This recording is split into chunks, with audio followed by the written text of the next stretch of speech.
የሰላምዬ እናት የምታደርገው ሁላ ጠፋት። የልጇ ደም ማግኘት አልቻለችም። ዶክተሩ የሙሉ ቤተሰቡን ማድረግ አለብሽ ብሏት ነበር። ነገር ግን ሁሉንም ነገር አውቃለሁ፣ የኔ ከዚህኛው ልጄ ጋር ነው የሚመሳሰለው። የሰላም ደግሞ ከአባቷ ነው፣ አባቷ ደግሞ ውጭ ሀገር ነው ያለው። ምን ሊደርስላት አይችልም። በጣም ተጸጸተች። ላደረገችው ነገር እሪ ያለች። ምክንያቱም እኔ ጓደኛ ሁኛት ቢሆን ኖሮ እንደዚህ አትሆንም ነበር። ልጄን ማጣት ነው አለ። ሄዳ ሆስፒታሉ ዶክተሩን ትታ ሄዳ ልጇን ማናገር ጀመረች። ልጇን መንቃት አልቻለችም። ምክንያቱም ሰላም ሰላም፣ እንዴት ናችሁ የቻናሌ ቤተሰቦች? በዓለም ውጭም በዓለም ውስጥም ያላችሁ ሁላችሁም እንዴት ናችሁልኝ? አመሰግናለሁ ሰብስክራይብ ስለምታደርጉኝ። የሰላምዬ እናት ከባድ ሁኔታ ላይ ሆነች። ሰላምዬን ልታጣት ነው።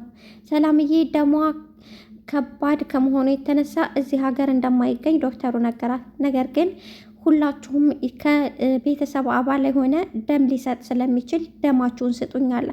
እኔ ደሙ ከልጅ ጋ ነው፣ ከወንድ ልጅ ጋ ነው የሚመሳሰለው፣ ከእሷ ጋር አይመሳሰልም። የእሷ ደም ደግሞ ከአባቷ ጋር ነው፣ አባቷ ደግሞ ሊደርስላት አይችልም ብላ እሪ ያለች። ዶክተሩን ትታ ወደ ሰላምዬ ሄደች። ሰላምዬ ላጣሽ እኮ ነው፣ ንቂ እንጂ ምን ይሻላል? አገኘሁሽ ስግል ላጣሽ ነው ማለት ነው? በጭራሽ ይሄ ሊሆን አይችልም እያለች ልጇን እሪ ማለት ጀመረች። ዶክተሩ እባክሽን ከዚህ እንድትሄጅ እፈልጋለሁ፣ ምክንያቱም ስትነቃ የበለጠ ደግሞ ራሷን ስለምትሰጥ ከዚህ ሂጅ አላት። እሷን በጭራሽ አልሄድም፣ አይኗን እያየኋት ቢያንስ መልስ ልትሰጠኝ ይገባል፣ ትታኝ እንደማትሄድ ቃል ልትገባብልኝ ይገባል አለቻት። የሀንዬ ደም ሀንዬ የኔ እንደመርምርልኝ እኔ ምናልባች ለሁኔታው ያስፈልግ ይሆናል። እንዴት አንቺ የቤተሰቡ አባል እስካልሆንሽ ድረስ እንደዛ ሊሆን አይችልም። ምክንያቱም ሊመሳሰል አይችልም። የቤተሰብ አባል የሆነ ነው ይሄ እንደማገኘት የሚችለው። ስለዚህ አንቺ ደግሞ የቤተሰቡ አባል እስካልሆንሽ ድረስ ይሄ ነገር በፍጹም ሊመሳሰል ስለማይችል ምንም መድከም የለብንም አላት። እሷም ሞክር ቢያንስ ሞክርና የሆነ ይሆናል። ሞክርና ምናልባችም ሊመሳሰል ይችላል። ምናልባች ደግሞ የኔ ፈጣሪ አይተወኝም፣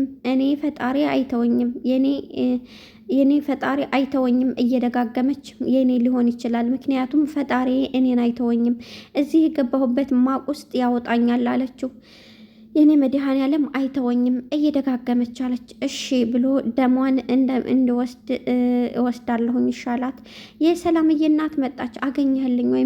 ምን ይዋጣት? ምን ላድርግ? ምን ልሆን ነው? ደሙን አገኘህልኝ እያለ መጮህ ጀመረች። ምላሴ እንዴት ሆንሽ እናቴ? ምን ማድረግ አለብን እያለ ተጨነቀ። አንተ እንደምህ አልፈልግም፣ አትጨናነቅ። አንተ ደግሞ አሁን ከወደክ ሁለታችሁንም ማስታመም አልችልም። ስለዚህ ጥንቃቄ ልታደርግ ይገባል አለችው። ሀንዬ ልጄን እኮ ላጣት ነው። ምን ያለችሽ ነገር አለ? ምላሽ ስጭኝ እያለች መጮህ ጀመረች። ምንም አይጨነቁ ይሻላታል። በፍጹም ፈጣሪ አለን ከጎናችን፣ ምንም መቼም አይተወንም አለች። እንግዲህ የሀንዬ አባት ልጄ ችግር ውስጥ ናት፣ ውስጤ እየነገረኝ ነው፣ በጣም ውስጤ እየነገረኝ ነው እያለ ለጆሮ መናገር ጀመረ። ጆሮ ደግሞ ለምንድን ነው የምታሟርተው?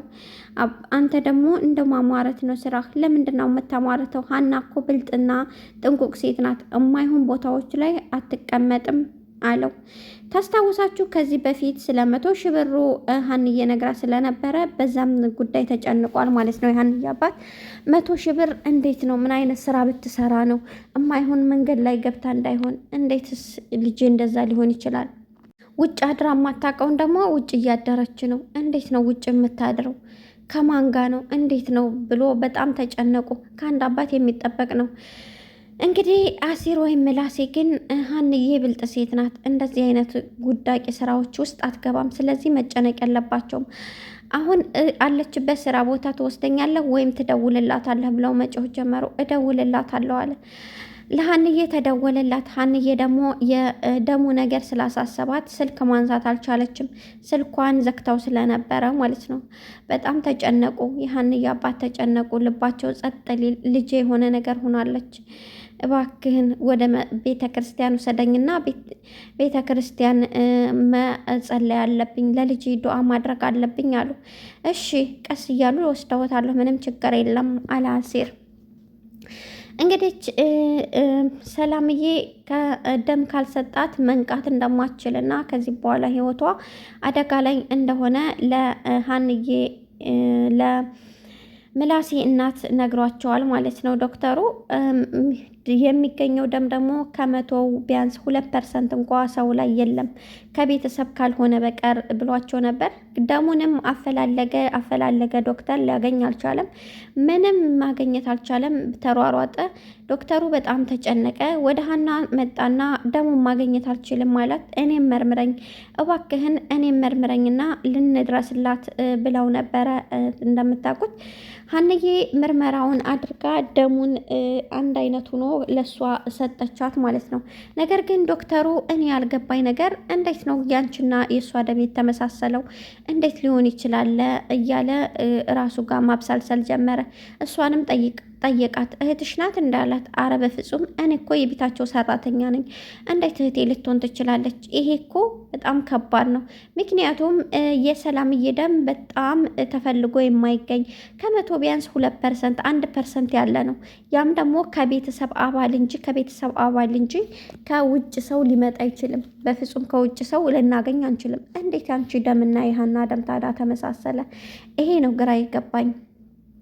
ዋናው ነገር ሰላምዬ መትረፏ ነው። ዋናው ነገር እሷ ተርፋ ከቤተሰቦቿ ጋር መቀላቀሏን እንጂ የኔ ደም መመሳሰልና ለመመሳሰል አያሳስብም። ዶክተርዬ ስላደረክልኝ ነገር ሁላ ከልብ ነው ማመሰግነው። እሷ አሁን እምን ላይ ናት አለ ሀንዬ። አሁን ትነቃለች። አሁንማ ደም ተገኘ፣ ደሞ ተለግሳለች። ስለዚህ ትነቃለች። አሁን በቅርቡ ትነቃለች። በጣም ነው የማመሰግነው። የኔ አምላክ እኮ አይተወኝም፣ የኔ አምላክ አይተወኝም እያለች አምላኳን ማመስገን ጀመረች። አንቺ ግን እንደዚህ አንቺ የቤት ሰራተኛ ሆነሽ እንደዚህ ለነሱ እንዴት እንድታስቢ አደረገሽ? በጣም የምትገርሚ ነሽ አላት ዶክተሩ። ሰው አይደለሁ እንዴት ነው የማላስበው? እንደዚህ ተጨንቃ እንደዚህ ሁና እንዴት አላስብላት? ማንም እኮ አያደርገውም። ማንም ሰውን ራሱን ለማውጣት እንጂ እንደዚህ አይነት መስዋዕትነት ሊያደርግ አይችልም። አንቺ ግን የዚህን አይነት መስዋዕትነት ከፈልሽ። እንዴት አይነት ልብ ነው ያለሽ? ሁሉም እንዳንቺ አይነት ልብ ቢኖረው ኖሮ ይቺ ሀገር የት በደረሰች ነበር አላት ዶክተር። ዶክተርዬ አመሰግናለሁ። እኔ እንኳን እንደምታስበኝ አይነት ሴት አይደለሁም። አሁን ለቤተሰቦቿ ደሙ እንደተገኘና ደሙ እንደተሰጣት ልንገራቸው፣ ልደውልላቸው አለችው። እሺ ደውላቸው አላት። ወጥታ ለቤተሰቦቿ ስትደውል በጣም ብዙ ጊዜ አሲር ደውሎ በጣም በተደጋጋሚ ደውሏል። ወደ አባቷ ደወለችና አባቴ ምን ሆኑ በሰላም ነው? በጣም በተደጋጋሚ እኮ ደውላቸዋል። ድምጿን ካላገኘሁ እያሉ ነው። ምክንያቱም ችግር ውስጥ ናት ልጄ፣ በጣም ችግር ውስጥ ናት እያሉ ስለነበረ ለዛ ነው እኔ የደወልኩልሽ ደጋግሜ ያላት። አይ እኔ በጣም ደህና ነኝ፣ ምንም ችግር የለም፣ አባቴ ካንተ ጋር ከሆነ አገናኘኝ አለች። አባቷን አገናኛት። ደህና እንደሆነች ተናግራ ወደ ሀና እናት ወደ ምላሴ እናት ጋር ደውላ ደህና እንደሆነችና እንደተሻላት ተናገረች ማለት ነው። በጣም ደስ ብሎኛል።